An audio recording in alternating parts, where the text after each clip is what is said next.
अभी हम लोग डीएफएम फूड्स लिमिटेड के एनालिसिस करेंगे, फंडामेंटल एनालिसिस करेंगे, प्लस टेक्निकल करेंगे एंड फाइंड आउट करेंगे कि ये क्यों इतनी तेजी से फॉल हो रहा है, ये क्यों, किस वजह से, किस रीजन के कारण ये नीचे की ओर जा रहा है। ठीक है, तो हम लोग सबसे पहले कुछ फंडामेंटल्स इसका चेक कर लेते हैं। तो डीएफएम फूड्स लिमिटेड, सीधे हम लोग चलेंगे इसके फाइनेंशियल्स पे। और ये देख लेंगे सबसे पहले ये इसका मार्केट कैपिटल कितना है। तो वो 1250.85 करोड़ की कंपनी है, मतलब ये छोटी कंपनी है। ठीक है, छोटी कंपनी में कभी भी निवेश करने के पहले ये 2 बार हम लोग को सोचना चाहिए। ठीक है, एक बात का ध्यान दीजिएगा। दूसरा, अब हम लोग क्वार्टरली रिजल्ट चेक करेंगे, यहीं से हमें सारे डाउट्स क्लियर होंगे।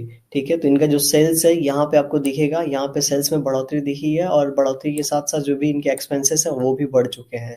ठीक है, सेल्स बढ़ा है लेकिन एक्सपेंसेस भी बढ़ चुके हैं, इसलिए जो ऑपरेटिंग प्रॉफिट है यहाँ पे घटते हुए नजर आ रहा है। ठीक है, यहाँ पे हम लोग को ऑपरेटिंग प्रॉफिट में फॉल नजर आ रहा है, क्लियर। एंड यहाँ पे नेट प्रॉफिट अगर हम लोग देखेंगे तो लास्ट क्वार्टर का जो नेट प्रॉफिट इन्होंने 5 करोड़ यहाँ पे अनाउंस किया है, उसके पहले का जो क्वार्टर था सितंबर, उससे अगर कंपेयर करेंगे तो यहाँ पे फिर से फॉल है। कंपनी लॉस में थी। ठीक है, कंपनी लॉस में होने के बाद और लॉस इसका धीरे धीरे बढ़ रहा है। ठीक है, ईयर ऑन ईयर बेसिस पे चेक करेंगे तो दिसंबर क्वार्टर से अगर इसका रिजल्ट चेक करें, दिसंबर में अप्रॉक्स 9.48 का यहाँ पे करोड़ का प्रॉफिट था, लेकिन अभी इस क्वार्टर में -5.07 करोड़ का लॉस दिखाया है इन्होंने। तो यहाँ पे कंपनी यहाँ से यहाँ आते आते बहुत ही लॉस में हो गई है और धीरे धीरे इनका लॉस बढ़ता जा रहा है। ये चीज हम लोग को चार्ट पे नजर आ रहा है। ठीक है, यहाँ पे ये जो गिरा है, ठीक है, ये देख लीजिए मार्च का है, उसके बाद जून का। तो ये जैसे ये नीचे आने लगा, इस शेयर में और तेजी से फॉल हम लोग को देखने को मिल रहा है, जो कि सीधे हम लोग को चार्ट पे नजर आ रहा है। प्रॉफिट एंड लॉस की बात करेंगे, पिछले कुछ 10 सालों का रिकॉर्ड यहाँ पे हम लोग चेक करें तो नेट प्रॉफिट डायरेक्टली चेक करेंगे तो नेट प्रॉफिट यहाँ तक तो मिला जुला था, उसके बाद से ये कंपनी प्रॉफिट बनाने लगती है। एंड ये मार्च 2019 तक अच्छा प्रॉफिट पोस्ट करती है, और उसके बाद से लास्ट जो 2 फाइनेंशियल ईयर रहे हैं, ठीक है, उसमें भी अच्छा खासा पोस्ट किया है। लेकिन अभी का जो ये साल है इस कंपनी के लिए बहुत ही बर्बाद साल है, मतलब ये साल इस कंपनी के लिए अच्छा नहीं है। और कंपनी ने लास्ट 4 क्वार्टर में, ठीक है, -9 करोड़ का प्रॉफिट पोस्ट किया है, मतलब आने वाला जो इसका रिजल्ट अच्छा नहीं हुआ तो ये काफी ज्यादा यहाँ पे माइनस में लॉस पोस्ट करने वाला है।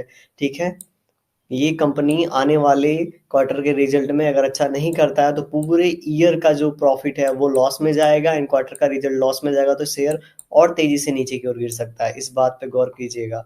अभी हम लोग और नीचे जाएंगे, शेयर होल्डिंग पैटर्न चेक करेंगे।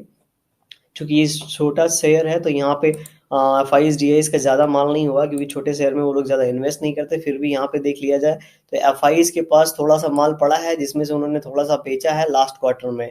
ठीक है, डी आई के पास जो माल पड़ा था उसमें उन्होंने थोड़ी सी बढ़ोतरी की है लास्ट क्वार्टर में। तो डी आई को ऐसा लगता है कि लॉन्ग टर्म पे ये शेयर अच्छा कर सकता है, एंड एफ आई को ऐसा लगता है कि नीचे जा सकता है। एफ आई ने बेचा है और डी आई ने खरीदा है, गवर्नमेंट का बस स्टैक नहीं है, पब्लिक का इंटरेस्ट देखेंगे तो बना हुआ है। ठीक है, तो यहाँ पे हम लोग को जो भी फाइनेंशियल्स दिख रहा है, फाइनेंशियल से जो मेरा रेटिंग रहेगा इसका यहाँ पे नेगेटिव इंप्रेशन डाला है, बहुत नेगेटिव, क्योंकि पिछले 3 क्वार्टर से नीचे की ओर इसका प्रॉफिट आ रहा है और जो भी लॉस बना रहा है वो लॉस बढ़ता हुआ जा रहा है। ठीक है, अब हम लोग सीधे चार्ट पे चलेंगे। चार्ट पे हम लोग देखेंगे यहाँ पे अभी मंथली टाइम फ्रेम पे आपके सामने चार्ट है, तो मंथली टाइम फ्रेम पे मुझे कहीं सपोर्ट नहीं नजर आ रहा है, बहुत नीचे नजर आ रहा है। और वीकली टाइम फ्रेम पे हम लोग अगर सपोर्ट ढूंढने की कोशिश करें तो एक सपोर्ट तो ये है जहां से इसने ब्रेकआउट दिया था। ठीक है, ये एज अ रेजिस्टेंस की तरह पहले काम कर रहा था, फिर यहीं से इसने ब्रेकआउट देने के बाद ऊपर निकल गया था, एंड ऊपर निकलने के बाद ऑल टाइम हाई टच करके फिर से यहाँ पे डबल टॉप बना के नीचे की ओर आ गया है। ठीक है, अगर किसी का पहले से इन्वेस्टमेंट था तो ये यहाँ पे जो ट्रेंड लाइन थी इसके इसी समय हम लोग को एग्जिट कर जाना था। हो सकता है कुछ लोगों ने यहाँ पे बाई करके रखा हो इस शेयर को अभी भी। ठीक है, तो उनको यहाँ निकल जाना था। स्टॉप लॉस बहुत जरूरी होता है, देखिए लास्ट स्विंग के नीचे हमेशा स्टॉप लॉस लगा के रखना चाहिए।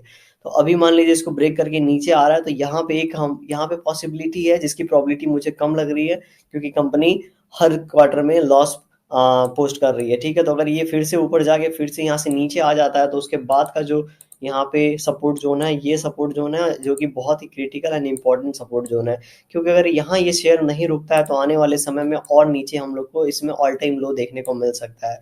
बहरहाल हम कुछ पॉजिटिव बातें करेंगे इस शेयर के बारे में, भले ही इसका फाइनेंशियल थोड़ा सा नेगेटिव है तो क्या हुआ, हो सकता है ये 200 के आसपास आ जाए, और 200 के आसपास आने के बाद 190 या 180 का यहाँ पे लो लगाने के बाद यहाँ पे हम लोग को एक रिवर्सल दे।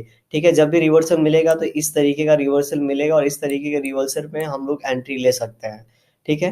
कभी भी कोई भी शेयर ऊपर से नीचे आता है, यहाँ पे देखिए इस पैटर्न को इसने बना नहीं पाया और इस पैटर्न को बनाने के बजाय नीचे की ओर ब्रेक कर दिया और नीचे गिर गया। लेकिन अगर ये यहीं पे इस तरीके से ऊपर की ओर ब्रेक किया होता तो हो सकता था कुछ और ऊपर निकल जाता और यहाँ से इसमें रेजिस्टेंस मिलता। तो आने वाले समय में कभी भी किसी भी वक्त इन लेवल के पास अगर ऐसा हम लोग को पैटर्न दिखता है तो हम लोग फ्रेश बाई करेंगे। और अब हमारा स्टॉप लॉस लास्ट स्विंग के नीचे रहना चाहिए। टारगेट हम लोग का 280 एंड फिर 300 के आसपास एंड उसके बाद 340 के आसपास होना चाहिए। ठीक है, तो इस तरीके से हम लोग के लिए 1 2 3 4 टारगेट हो जाएंगे। अगर ये नीचे से ये करता है कि तो उस वक्त ठीक है, अभी जिसमें बहुत टाइम मुझे लग रहा है हो सकता है। तो डीएफएम फूड्स यहाँ पे अच्छा परफॉर्म नहीं कर रहा है, फाइनेंशियल्स भी अच्छा नहीं दिखा रहा है, तो इस शेयर से मैं थोड़ा दूर हूँ। यहाँ पे आते आते देखेंगे, यहाँ पे आते आते अगर अच्छा परफॉर्म करेगा तो हम फिर से बाई करने के बारे में सोचेंगे।